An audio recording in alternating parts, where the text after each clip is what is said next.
Assalamualaikum warahmatullahi wabarakatuh. Waalaikumsalam warahmatullahi wabarakatuh. Selamat pagi menjelang siang. Masih semangat? Masih, Bu. Masih. Oke, sehat? Alhamdulillah. Alhamdulillah, Bu, sehat. Oke, belajarnya siap? Siap, Bu. Mantap. Ya. Terima kasih sudah mengikuti pembelajaran daring kita hari ini. Alhamdulillah kita semua dikaruniai kesehatan sehingga bisa melakukan kegiatan sebagaimana mestinya. Seperti biasa, sebelum kita memulai pembelajaran hari ini, silahkan satu orang laki-laki memimpin doa.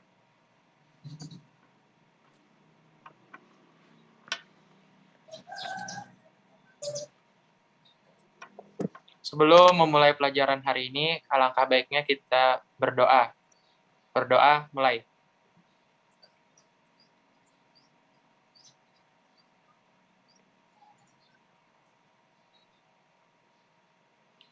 Berdoa selesai. Terima kasih yang sudah memimpin doa. Semoga pembelajaran kita hari ini lancar. Apa yang kita inginkan bisa terlaksana dengan baik. Kompetensi yang mau kita capai juga bisa tercapai dengan sebaik-baiknya. Oke, mohon izin Ibu share screen sebentar.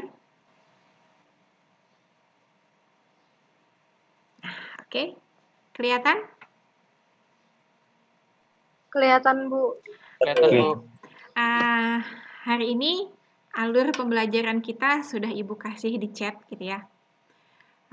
Jadi sebelum kita melaksanakan alur pembelajaran sebagaimana yang kalian sudah simak, nah, adakah kesepakatan kelas yang mau kita sepakati bersama supaya pembelajaran kali ini bermakna dan ini melatih tanggung jawab kita bersama untuk menjalankan kesepakatan dan keputusan bersama.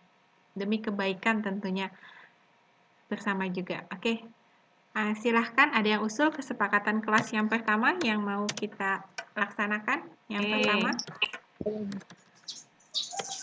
Bu, menurut Ulum Bu, kayak diberi pengecualian Bang Bu, misalnya kayak. Silahkan. Mungkin misalnya ada kendala, langsung hubungi Ibu. Gitu. Oke, kalau ada kendala silahkan dikomunikasikan, gitu lah. Begitu? Misalnya kendala jaringan dan lain-lain. Oke.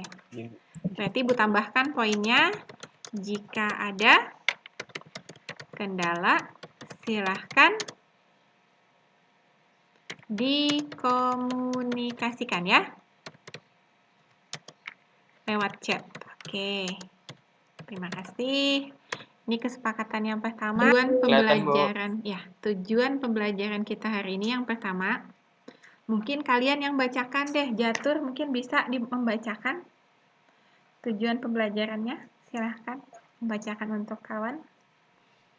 Tujuan pembelajaran 1. Melalui jurnal diri murid dapat menuangkan dengan jujur pikiran dan perasaan setelah melakukan kegiatan diskusi untuk menjadi motivasi diri dalam interaksi aktif di pembelajaran. 2. Setelah menyaksikan video pembelajaran atau mempelajari modul yang disajikan murid dapat menggunakan faktorisasi polinomial untuk merepresentasikan situasi nyata dalam kehidupan sehari-hari dengan baik.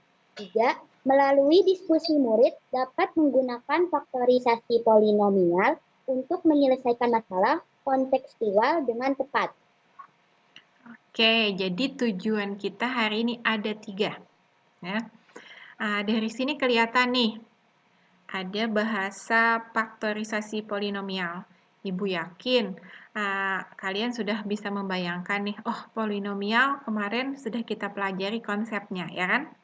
Faktorisasi. Berarti polinomial dengan menggunakan pemfaktoran. Berarti mencari nilai atau variabel dari yang tidak diketahui. Waktu SMP, kalian kan sudah belajar nih yang mencari faktor dari persamaan kuadrat. Ingat nggak? Yang X pangkat 2 plus 3X min 20 misalnya. Gitu kan? Itu rasanya pelajarannya di SMP ya. Mencari faktor dari persamaan kuadrat. Nah, kalau X pangkat 2 biasanya faktornya ada berapa, Nak? Ada?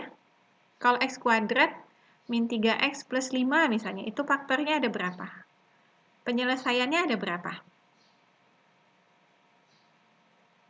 Ada? Iya, betul, diatur. Ada 2. Nah, kalau polinomial berarti kan sukunya banyak. Di atas berarti X pangkat 2, bisa jadi X pangkat 3, bisa jadi X pangkat 4. Nah, kita bisa menyelesaikan yang itu tadi dengan menggunakan faktorisasi polinomial. Itu sudah kita pelajari. Nah, buat apa sih belajar ini, Bu? Gitu. Menggunakan faktorisasi polinomial itu apa sih pentingnya buat kehidupan nyata? Oh, ternyata, Nak, faktorisasi polinomial ini sangat membantu dalam teknologi. Misalnya saja salah satu contohnya di coding di komputer. Ini dipakai untuk mencari variabel-variabelnya. Yang kedua, misalnya mau membuat sesuatu yang variabelnya ada 3. Misalnya mau membangun gedung. Kita tuh mau luas gedungnya itu seperti ini gitu kan. Oh, berarti aku tuh harus membangun gedung dengan panjang berapa, tinggi berapa, lebar berapa nanti, supaya volume atau daya tampung suatu ruangan itu bisa memenuhi yang diinginkan. Jadi itu nanti akan menggunakan faktorisasi polinomial. Gitu ya. Ada yang mau berbagi? Mas Enggak, Bu, kayaknya. Oke.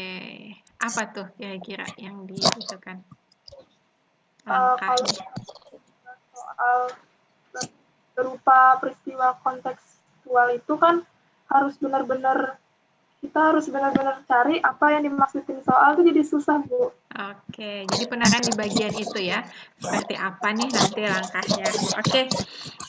Nah, untuk menjawab pertanyaan dari kawan-kawan kalian tadi dan penasarannya seperti apa, Ibu sudah share di chat kalian video, kemudian ada bentuk modul. Jadi yang suka melihat visualisasi video silahkan lihat videonya, yang suka membaca rinci juga silahkan, atau mau kedua-duanya boleh.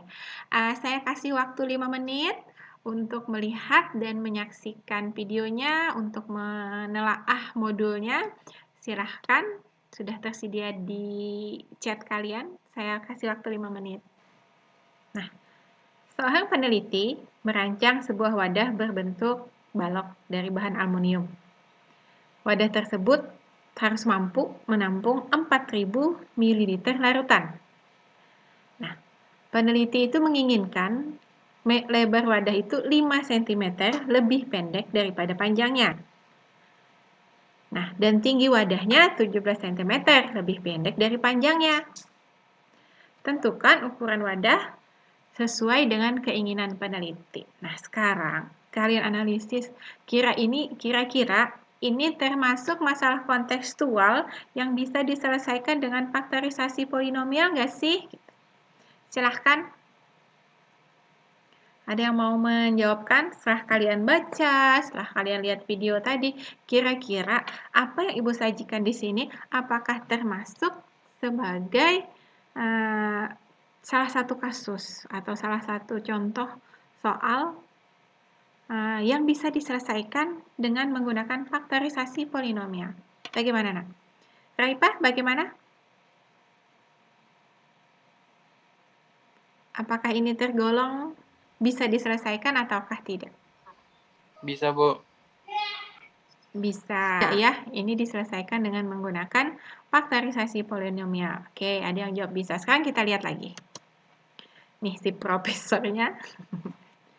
Kita tumpahkan air.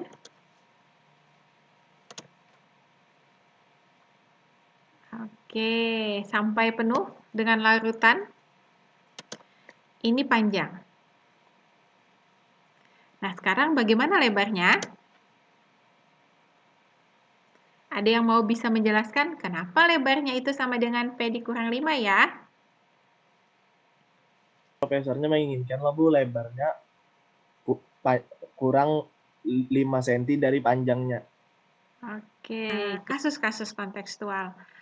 Sebagai bahan diskusi, Ibu akan bagi LKPD-nya di chat ya. Saya akan bagi di situ, membahas kegiatan pembelajarannya. Kalian lihat di situ, kemudian diskusikan dengan kawan kalian sekelompok. 6, ada Aidina, ada Arifa, ada Raifa, ada Safana, dan Septia Firanti. Oke, siap ya? Saya akan membagi kelompoknya. Bismillahirrahmanirrahim. Halo. Silahkan dilanjut diskusinya, tidak apa-apa. Ibu, Kalau seandainya di kelas tuh ya saya jalan-jalan lihat dari kelompok satu ke kelompok lain ya kan. Kalau versi daring ya seperti ini jalan-jalan ya. Ibu buat akun boleh lah, Bu. Boleh, silahkan apa yang itu kan. Yang di lembar kegiatan piani, Pemin 4-nya tuh dapat dari mana, Bu? Kembali lagi telaah. Oke, telaah. Atau kawan yang lain ada yang mau dari mana katanya Dina tuh? Pemin 4-nya. Ada yang mau jawabkan nggak tuh? Mungkin itu tingginya Bu, yang -3 tambah -1. Jadi 4. Sudah melaksanakan diskusi kelompok kecil, kita sudah kembali ke sini. Sekarang saya tawarkan dari kelompok mana, siapa yang akan mewakili untuk mempresentasikan hasil diskusinya. Silahkan. Buat berdasarkan soal tersebut adalah seperti berikut. Lebar kotak 3 dm lebih pendek dari panjangnya. Diperoleh lebar sama dengan P kurang 3. Tinggi 1 dm lebih pendek dari lebarnya, yaitu T sama dengan L kurang 1. Bagaimana perasaan kalian setelah melakukan diskusi? Di diskusi kita saling menghargai gitu ya nak ya. Kemudian bagaimana kita berhubungan sosial, bersosialisasi dengan kawan-kawan di sini. Bagaimana perasaannya? Oke, senang ya. Alhamdulillah.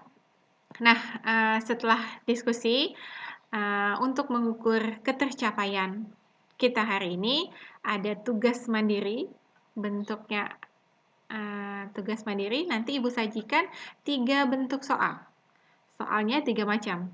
Ada soal kontekstual yang berhubungan dengan sains. Ada soal kontekstual yang berhubungan dengan seni. Kemudian ada soal kontekstual yang berhubungan dengan olahraga.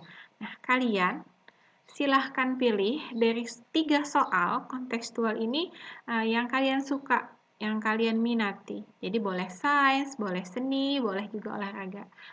Ya, kita sampai di kegiatan penutup hari ini. Sekarang kita merefleksikan pembelajaran kita hari ini. Ada yang bisa menyimpulkan apa hasil diskusi kita hari ini? Silahkan.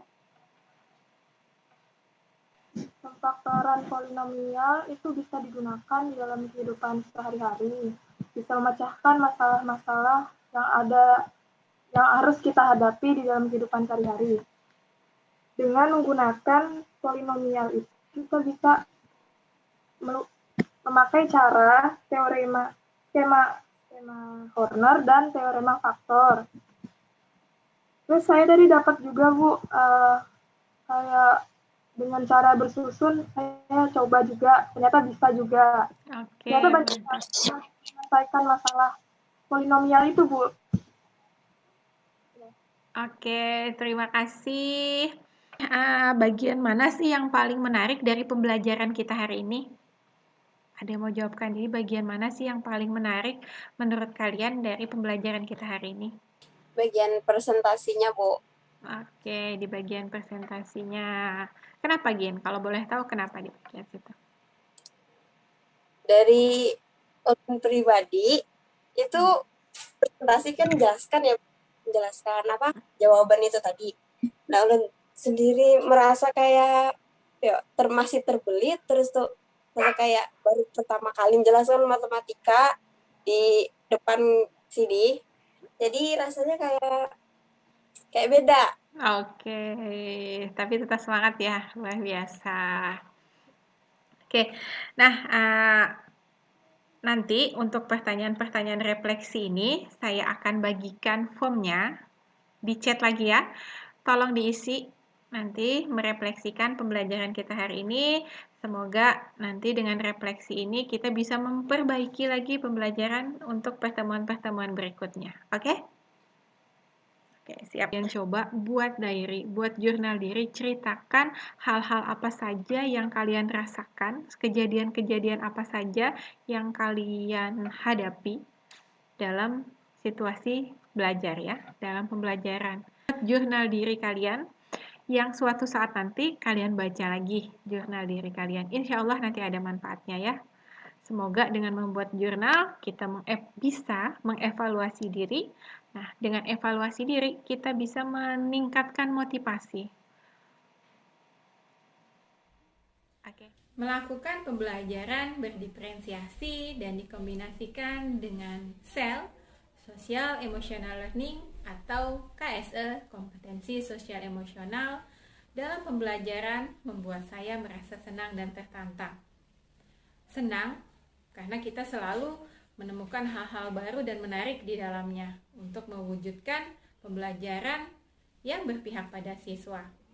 Tertantang karena materi ini sudah dipelajari di program calon guru penggerak, di mana di situ dijelaskan bahwa pembelajaran diferensiasi dan pendekatan KSE dalam pembelajaran memiliki kelebihan, keutamaan yang luar biasa untuk mewujudkan pembelajaran yang bermakna, yang berpihak pada siswa untuk mencapai tujuan pendidikan, menciptakan siswa dengan profil pelajar Pancasila.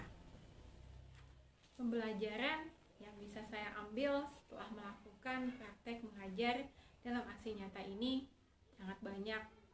Salah satunya dulu, terutama waktu pembelajaran daring, pembelajaran tampak tidak terlalu menarik menurut anak-anak. Guru masih mendominasi pembelajaran, sehingga siswa tidak terlibat aktif di dalamnya. Tetapi setelah mempraktekkan pembelajaran dengan pendekatan diferensiasi, siswa lebih aktif. Kenapa? Karena dalam pembelajaran ini kebutuhan siswa diutamakan untuk dipenuhi. Kesiapan belajarnya, profil belajar, dan juga minatnya menjadi pertimbangan utama dalam menyusun rencana pembelajaran, dalam memilih media dan metode yang tepat, sehingga anak-anak merasa nyaman dan aman dalam pembelajaran. Dan yang tidak kalah pentingnya, siswa merasa memiliki pembelajaran itu sendiri, sehingga tujuan pembelajaran yang diinginkan dapat dicapai dengan maksimal. Demikian juga dengan penerapan KSE. Sebenarnya dalam pembelajaran dulu KSE sudah diterapkan, tetapi tidak secara gamblang disebutkan. Dalam praktek mengajar kali ini, saya menerapkan KSE dengan menggunakan diskusi. Lewat diskusi, keterampilan berhubungan sosial siswa dilatih. Dengan diskusi, siswa diajarkan bagaimana menghargai perbedaan. Lewat diskusi juga siswa diajarkan bagaimana berkomunikasi yang baik, menjadi pendengar yang aktif, dan memberikan kritik yang sifatnya membangun dan positif. Dengan pembiasaan ini diharapkan karakter siswa bisa terbentuk. Kedepannya, saya akan menerapkan pembelajaran diferensiasi dan KSE yang dikombinasi dengan metode dan media yang sudah ditetapkan dan sudah dipilih sesuai dengan kebutuhan belajar siswa lebih konsisten lagi. Perencanaan perbaikan kedepannya yang akan saya lakukan setelah melakukan praktek aksi nyata ini adalah yang pertama, saya akan menimbang-nimbang atau mempertimbangkan tahapan-tahapan dalam proses pembelajaran. Karena waktu praktek kemarin, waktu yang saya gunakan ternyata tidak sesuai dengan yang direncanakan. Yang pertama. Kemudian yang kedua, kemarin waktu break room atau breakout, ruang diskusi itu terjadi kendala. Nah, jadi kedepannya saya akan mengidentifikasi kemungkinan-kemungkinan masalah yang terjadi, sehingga solusi bisa ditemukan secara cepat.